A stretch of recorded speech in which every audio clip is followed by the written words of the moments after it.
lai Tēvam pateicam, no sirds cik vien mēs varam, un Dēlam arī dzam, un Dievam svētam garam. Šos trīs, kas viens pats Dievs, lai slavē mūsu valsts, tam nav sakumā, tam arī nebūs gals.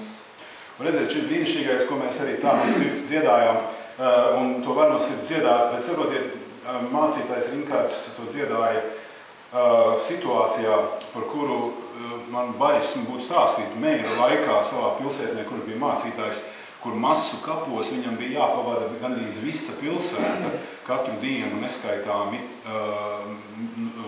līķi, taiskaitā savi ģimenes locekļi. Un viņš rakstīja to dziesmu šajā laikā, šo brīnišķīgo korāli, kas ir arī mūsu dziesmu grāmatā ļoti labi iztulkots, bet viņš ir arī daudzās citās situācijās, ja tieši tādās grūtību sabrukumu un lielu pārbaudījumu brīžos, kas nes gaismu, mieru, prieku, un tāpēc ļoti daudz luteriskie atmodas laika mācītāji, kas man īpaši tuvi 19. gadsimta luteriskā atmoda, viņi ir ieteikuši dziediet.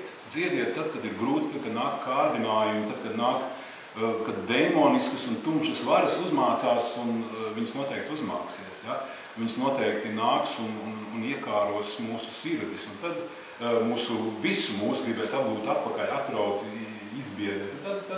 Tad ir jādzied, un es to esmu praktizējis, es tieši tādā rakursā no sirds dziedu korāļus, kas man uztur, ir brīži, kad es vienkārši izēju baldonē pa pakalniem, un es pilnā balsī viens pats dziedu.